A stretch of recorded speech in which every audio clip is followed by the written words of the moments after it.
Hello बच्चों, क्या हाल चाल आपके। चलिए आज हम लोग पढ़ने वाले हैं factor influencing elasticity of demand. मतलब किस कारण के वजह से डिमांड में इलास्टिसिटी आता है या फिर नहीं आता है। इससे पहले हमने क्या क्या पढ़ लिया है, इलास्टिसिटी ऑफ डिमांड क्या होता है, लेकिन मैं एक ओवरव्यू आपको यहाँ पे भी देने वाला हूँ। और हमने क्या पढ़ लिया है, अभी तक हमने पढ़ लिया types of elasticity of demand. उसमें पहला टाइप था क्रॉस इलास्टिसिटी ऑफ डिमांड, दूसरा टाइप था इनकम इलास्टिसिटी ऑफ डिमांड और तीसरा था प्राइस इलास्टिसिटी ऑफ डिमांड। उसके बाद हमने ये पढ़ लिया कि कितने मेथड्स होते हैं प्राइस इलास्टिसिटी ऑफ डिमांड को मेजर करने के लिए। ठीक है, अभी सबसे पहले अगर हमको फैक्टर किस वजह से इलास्टिसिटी ऑफ डिमांड होता है अगर वो मुझे जानना है, तो इलास्टिसिटी क्या होता है वो भी मुझे जानना होगा। तो अब इलास्टिसिटी क्या होता है, देखो यहाँ पे इलास्टिसिटी का मतलब क्या होता है, इलास्टिसिटी ऑफ डिमांड का मतलब क्या होता है कि डिमांड में चेंज आना। और डिमांड में जब चेंज आता है तो हमने जब types of elasticity of demand पढ़ा था तो हमने एक पॉइंट पढ़ा था जिसका नाम था रिलेटिव इलास्टिक डिमांड। मतलब जब डिमांड में ज्यादा चेंज आए और प्राइस में कम चेंज आए तो हम उसको क्या बोलते हैं, रिलेटिव इलास्टिक डिमांड। और रिलेटिव इलास्टिक डिमांड का वैल्यू कितना आ रहा था, तो ग्रेटर देन 1। तो मतलब अभी आपको अगर मैं बोलूं इलास्टिसिटी का मतलब क्या होता है, तो इलास्टिसिटी का मतलब होता है चेंजेस इन डिमांड। और चेंजेस इन डिमांड मतलब इलास्टिसिटी ऑफ डिमांड का वैल्यू कितना रहेगा, ग्रेटर देन 1। और उसको भी हम लोग क्या बोलते हैं, रिलेटिव इलास्टिक डिमांड, जो कि मैंने ऑलरेडी आपको प्राइस इलास्टिसिटी ऑफ डिमांड के टाइप्स में आपको बता दिया था। अभी इन इलास्टिक का मतलब क्या होता है, अगर इलास्टिक का मतलब चेंजेस इन डिमांड है तो इन इलास्टिक का मतलब क्या होता है, no changes in demand. Inelastic का मतलब क्या होता है, डिमांड में कोई चेंज नहीं आना। और डिमांड में कब चेंज नहीं आता है, जब रिलेटिव इन इलास्टिक डिमांड होता है, कम चेंज आता है या नो चेंज आता है तो उसका वैल्यू कितना होता है, ईडी का वैल्यू मतलब इलास्टिसिटी ऑफ डिमांड का वैल्यू लेस देन 1 होता है। अभी कुछ बच्चों को ये चीज समझ में नहीं आ रहा होगा, उसका रीजन बस यही है कि आपने टाइप्स नहीं पढ़े हैं प्राइस इलास्टिसिटी ऑफ डिमांड की। अभी के लिए बस जिनको ये समझ में नहीं आ रहा है कि वैल्यू ग्रेटर देन 1 कब आ रहा है और लेस देन 1 कब आ रहा है, तो ये आप लोग समझ के चलो कि इलास्टिक और इन इलास्टिक का मतलब क्या होता है, इलास्टिसिटी और इन इलास्टिसिटी का मतलब क्या होता है। इलास्टिसिटी का मतलब होता है डिमांड में चेंज आएगा और इन इलास्टिक का मतलब होता है डिमांड में चेंज नहीं आएगा। तो अब ये क्लियर होने के बाद ही हम लोग आगे बढ़ सकते हैं। फिर से मैं रिपीट कर रहा हूं, आपको दो बात याद रखना है, इलास्टिक का मतलब क्या होता है और इन इलास्टिक का मतलब क्या होता है। इलास्टिक का मतलब डिमांड में चेंज आएगा और इन इलास्टिक का मतलब डिमांड में चेंज नहीं आएगा। अभी इसके पर्सपेक्टिव से ही हम लोग आगे बढ़ते हैं। देखो अब आपको तो पता है कि गुड्स ना एक हैबिचुअल गुड्स होता है, ठीक है, मतलब एक हैबिचुअल गुड्स होता है और एक नॉन हैबिचुअल गुड्स होता है। अब हैबिचुअल गुड्स का एग्जांपल क्या, हैबिचुअल गुड्स मतलब क्या कि जो हम डे टू डे लाइफ में जिसका कंजम्पशन करते हैं उसको ही हम लोग क्या बोलते हैं, हैबिचुअल गुड्स। तो अभी हैबिचुअल गुड्स का अगर मैं बोलूं एग्जांपल क्या है, तो आप लोग बोल सकते हो टी।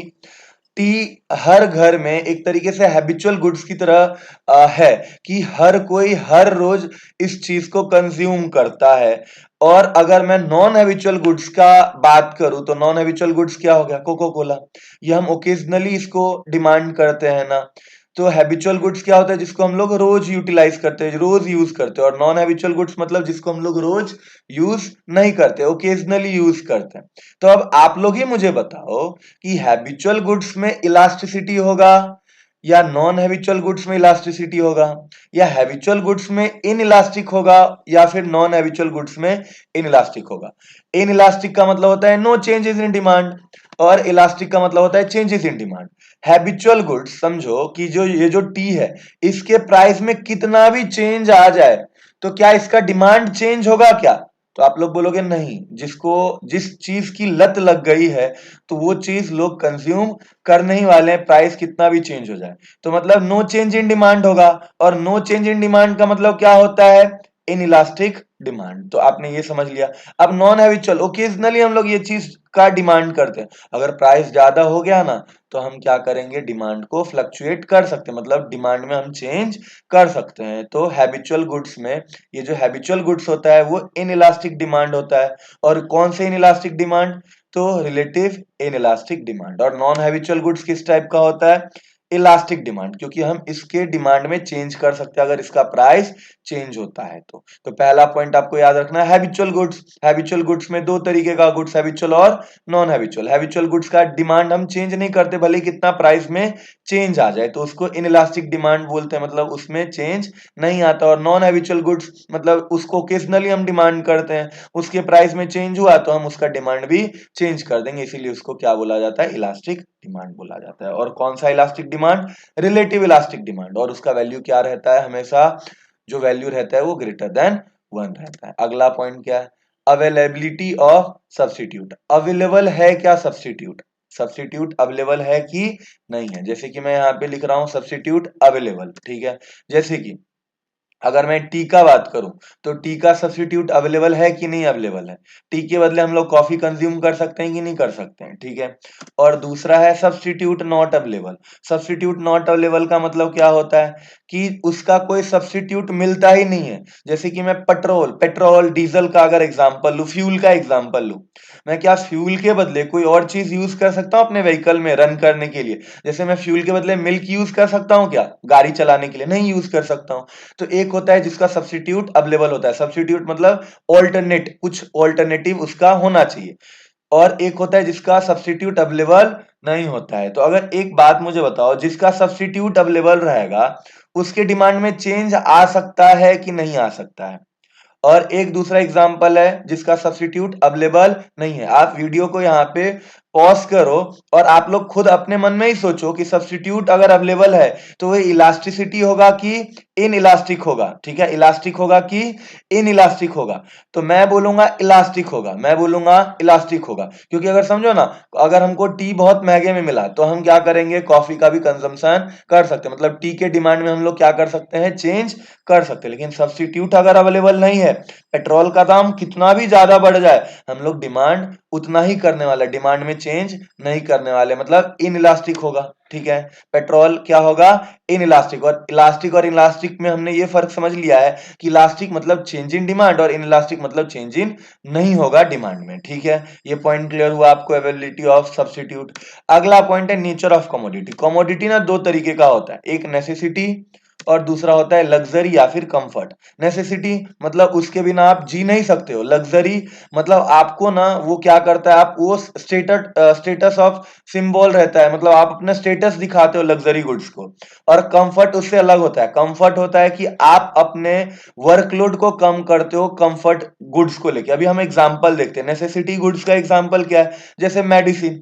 और लग्जरी गुड्स का एग्जांपल है जैसे कि मैंने एग्जांपल लिया आईफोन, ठीक है। लग्जरी स्टेटस ऑफ सिंबल है।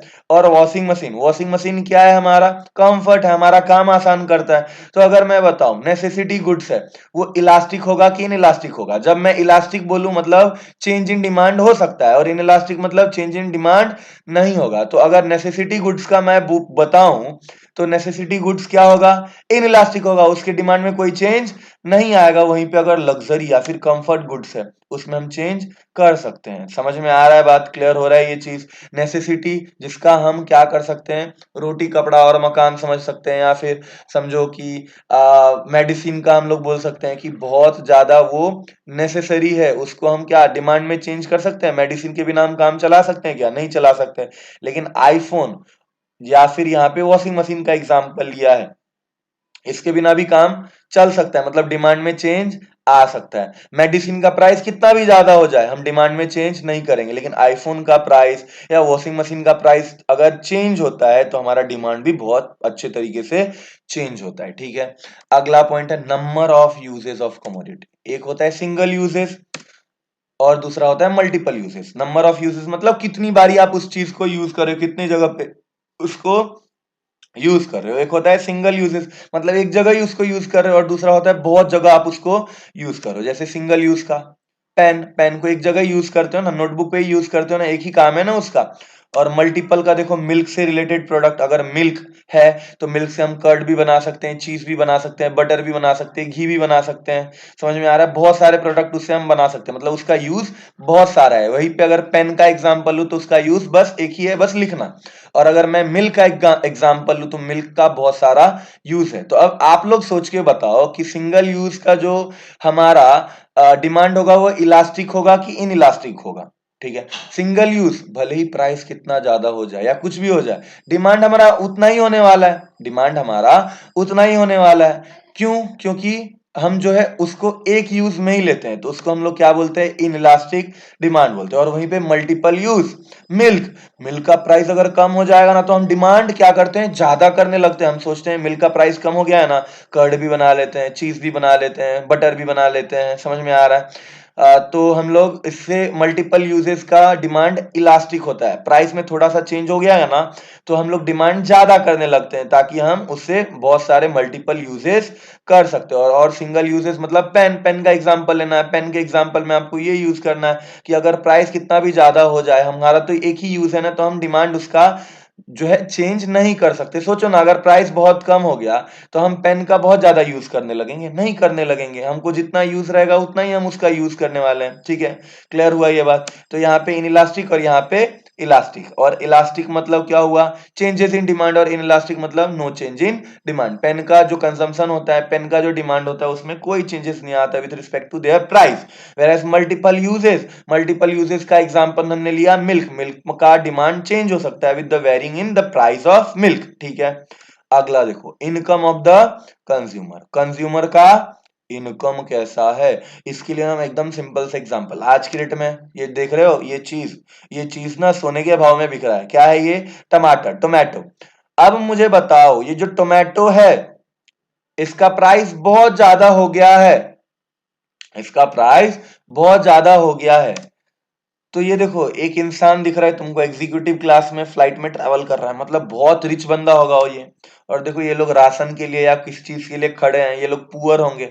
तो अब मुझे बताओ, जिसका इनकम ज्यादा होगा उसके लिए टमाटर के डिमांड में चेंजेस आएगा कि नहीं आएगा? और जो पुअर रहेगा उसके डिमांड में चेंजेस आएगा क्या? टमाटर में आएगा। रिच पीपल क्या करेंगे? डिमांड उतना का ही उतना करेंगे, उनको कोई फर्क नहीं पड़ता है प्राइस में कितना भी चेंज आ जाए। लेकिन पुअर पीपल है ना, वो क्या करेंगे? सोचेंगे अरे प्राइस ज्यादा हो गया ना, पहले अगर 1 केजी वो परचेज कर रहे थे तो वो क्या करेंगे? अभी 250 ग्राम परचेज करेंगे। तो अगर कोई पुअर पर्सन है तो उसके लिए क्या हो जाएगा? इलास्टिसिटी ऑफ डिमांड हो जाएगा। और जो रिच पर्सन है उसके लिए इनइलास्टिक होगा। तो मैंने वही यहाँ पे लिखा है, इनइलास्टिक और इलास्टिक। क्लियर है ये चीज? आगे बढ़ते हैं। प्राइस रेंज, किसी चीज का प्राइस रेंज ना बहुत ज्यादा होता है और किसी चीज का प्राइस रेंज बहुत कम होता है, मतलब कम दाम में। जैसे कि एग्जांपल मैंने यहाँ पे लिया है हाई प्राइस रेंज में, हमारा एग्जांपल है एसी का। और लो प्राइस रेंज में हमारा एग्जांपल है मार्कर का। अच्छा एक बात बताओ, अगर हाई प्राइस रेंज है, प्राइस बहुत ज्यादा है एसी का, तो अगर उसके प्राइस में थोड़ा सा चेंज आता है तो हमारे डिमांड में चेंज आएगा कि नहीं आएगा? अब तुम लोग सोच के बताना मुझे। और लो प्राइस रेंज जैसे कि मार्कर है, मार्कर का प्राइस कितना भी चेंज हो जाए, समझो 20 रुपए का मिल रहा है, 25 रुपए का हो जाए या 40 रुपए का हो जाए, उसके डिमांड में कुछ चेंज आएगा क्या? नहीं आएगा। ठीक है, तो देखो हाई प्राइस रेंज क्या लिखा है मैंने? इलास्टिक, क्योंकि इलास्टिक मतलब क्या होता है? चेंजेस इन डिमांड, मतलब प्राइस चेंज हुआ तो इसका डिमांड चेंज हो जाएगा। और लो प्राइस रेंज का अगर कोई प्रोडक्ट है तो वो इन इलास्टिक, कितना भी चेंज हो जाए प्राइस में लेकिन डिमांड उतने का उतना ही रहता है। समझ में आ रहा है बात? क्लियर है ये चीज? आगे पढ़ते हैं, कॉम्प्लीमेंट्री गुड्स। अभी कॉम्प्लीमेंट्री गुड्स क्या होता है और हम उसके साथ नॉन कॉम्प्लीमेंट्री गुड्स का भी पढ़ने वाले। कॉम्प्लीमेंट्री गुड्स क्या होता है? एक के साथ दूसरा कोई चीज अगर साथ में हम परचेज करते हैं उसको कॉम्प्लीमेंट्री गुड्स बोलते हैं। जैसे कि ये देखो, बैट और उसके साथ में बॉल। क्या हम बैट खरीद के अपना सेटिस्फेक्शन पूरा कर सकते हैं क्या? बैट का डिमांड से हमारा जो सेटिस्फेक्शन रहेगा वो हो पाएगा क्या? नहीं हो पाएगा। बैट के साथ हमें क्या करना पड़ेगा? बॉल खरीदना पड़ेगा। अब मुझे बताओ, बैट अकेले परचेस करके क्या तुम हवा में मारने वाले हो? बैट नहीं, हवा में नहीं मारने वाले हो। आपको उसके लिए क्या चाहिए? बॉल चाहिए। तो बैट और बॉल क्या है? कॉम्प्लीमेंट्री गुड्स है। अगर समझो बॉल का प्राइस ना बहुत ज्यादा हाई हो गया आज की रेट में ना, अभी अगर मैं बताऊं तो अगर कोई एक नॉर्मल सा बॉल खरीदोगे 100 रुपए का आता है, अगर समझो 1,000 का हो गया बॉल का प्राइस, तो क्या बैट के प्राइस में चेंजेस आएंगे कि नहीं आएंगे? आप ये सोच के रखो। और नॉन कॉम्प्लीमेंट्री गुड्स जैसे एसी के साथ कुछ और हम लोग परचेज करते हैं क्या? नहीं, हम कुछ और परचेज नहीं करते हैं। तो इसके डिमांड में चेंज आएगा कि नहीं आएगा? अब देखो, कॉम्प्लीमेंट्री गुड्स है, इलास्टिक, अगर समझो बॉल के प्राइस में चेंज आ जाता है तो बैट के डिमांड में भी चेंज आ जाएगा, लोग बैट कम खरीदेंगे, बॉल का ही प्राइस ज्यादा हो गया, लोग क्रिकेट ही खेलना भूल जाएंगे। समझ में आ गया? और नॉन कॉम्प्लीमेंट्री गुड्स जैसे एसी, एसी के कोई कॉम्प्लीमेंट्री गुड्स उसका नहीं है, ठीक है। तो अगर, तो यहाँ पे क्या होगा, उसका इन इलास्टिक डिमांड होगा, क्योंकि उसका कोई कॉम्प्लीमेंट्री गुड्स है ही नहीं, जितना हम परचेज करने वाले उतना ही परचेज करेंगे। क्लियर है ये बात? आगे पढ़ते हैं। ड्यूरेबिलिटी, ड्यूरेबिलिटी में दो चीज पढ़ेंगे हम लोग, पेरिसेबल और नॉन पेरिसेबल। पेरिसेबल जो कम समय तक ही हमारे पास रहने वाला है, और नॉन पेरिसेबल जो हमारे पास लंबे समय तक रहने वाला है। पेरिसेबल का एग्जांपल हो गया है, देखो ये वेजिटेबल्स, फ्रूट्स। और नॉन पेरिसेबल का एग्जांपल देखो, ये वॉशिंग मशीन हो गया। अब मुझे बताओ, पेरिसेबल गुड्स उसके प्राइस में कितना भी चेंज आता है, डिमांड में चेंज आता है क्या? अब अगर मैं बताऊंगा टमाटर का ना अचानक से प्राइस 5 रुपए का या 2 रुपए का हो गया, क्या आप बहुत ज्यादा कंज्यूम परचेज कर लोगे? नहीं, नहीं परचेज करोगे, क्योंकि अगर ज्यादा परचेज कर लोगे तो वो टमाटर आगे जाके खराब हो सकता है। या एप्पल्स, एप्पल समझो 40 रुपीज, 30 रुपीज, देखते रहोगे। अभी मैंगो का सीजन है, मैंगो का प्राइस ना एक टाइम में कभी 25-30 का भी मिलता है, लेकिन आप नहीं परचेज करते हो ज्यादा, सोचते हो यार कौन खाएगा उतना, एक टाइम के बाद वो खराब हो जाएगा, और खराब हो जाएगा तो हमारा पैसा बर्बाद हो जाएगा। तो पेरिसेबल गुड्स का अगर मैं बोलूं तो डिमांड में चेंज आता है कि नहीं आता है, अभी याद रखो। और नॉन पेरिसेबल गुड्स जैसे देखो यहाँ पे वॉशिंग मशीन है, प्राइस में चेंज आ गया तो लोग क्या करेंगे, डिमांड भी ज्यादा करने लगेंगे। क्यों? क्योंकि ये लंबे समय तक टिकने वाला है हमारे साथ। समझ में आ रहा है बात? तो अब यहाँ पे देखो, मैंने इन इलास्टिक लिखा है। इन इलास्टिक का मतलब क्या होता है? No changes in demand. और इलास्टिक मैंने यहाँ पे रखा है, मतलब चेंजेस इन डिमांड। ये भी आपको क्लियर हो गया होगा। अगला, प्रोपोर्शन ऑफ इनकम स्पेंड। आप कोई चीज जिसमें आप बहुत ज्यादा अपने इनकम का एक परसेंटेज खर्चा करते हो, और एक इनकम होता है जिसमें आप कम, जैसे यहाँ पे मैंने एग्जांपल लिया high proportion of income spend. कोई एक ऐसा समझो, अगर 50,000 आप कमा रहे हो तो 50,000 में ना एक कोई चीज होगा जिसमें आप बहुत खर्चा कर रहे हो, मतलब 50,000 का समझो 20%, 30% खर्चा कर रहे हो, 15,000, 20,000 खर्चा कर रहे हो 50,000 में से।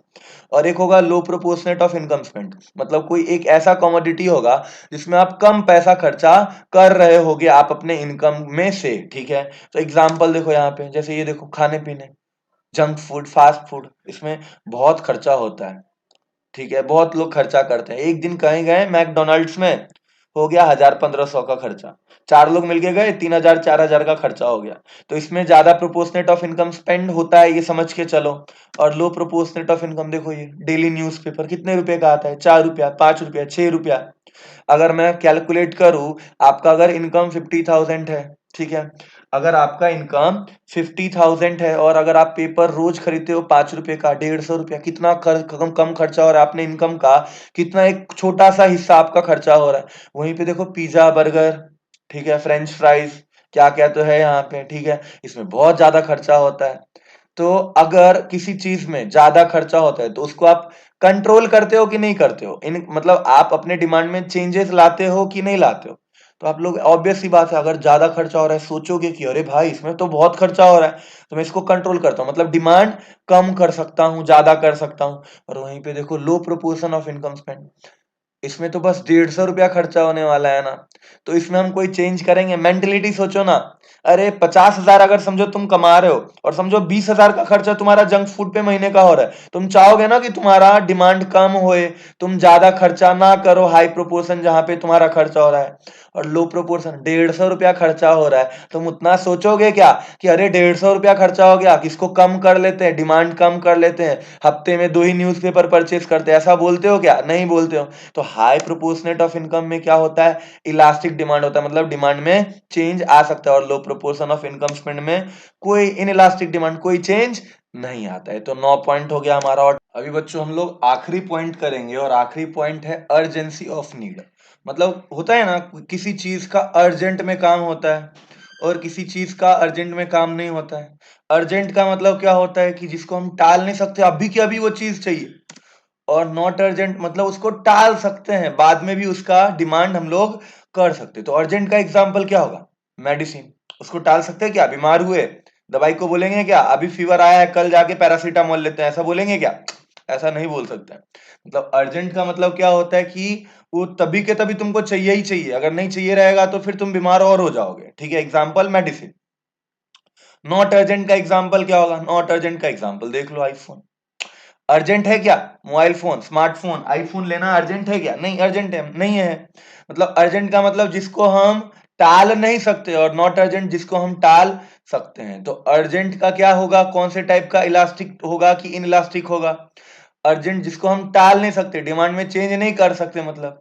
और नॉट अर्जेंट मतलब जिसके डिमांड में चेंज आ सकता है। तो अर्जेंट में इन इलास्टिक दिया हुआ है और नॉट अर्जेंट में इलास्टिक दिया हुआ है। और इस पूरे स्लाइड्स में जहां पे इलास्टिक है तो वो कौन सा इलास्टिक है? Relative elastic demand. और जहां पे इन इलास्टिक है वो क्या है? Relative in elastic demand. Total हमने 10 पॉइंट्स यहाँ पे देखे हैं। अभी आप अपने हिसाब से इसका एक कोड भी बना सकते हो। ठीक है, चलो फिर अगले लेक्चर में अलग कंटेंट के साथ हम लोग मिलने वाले हैं। तब तक के लिए टाटा।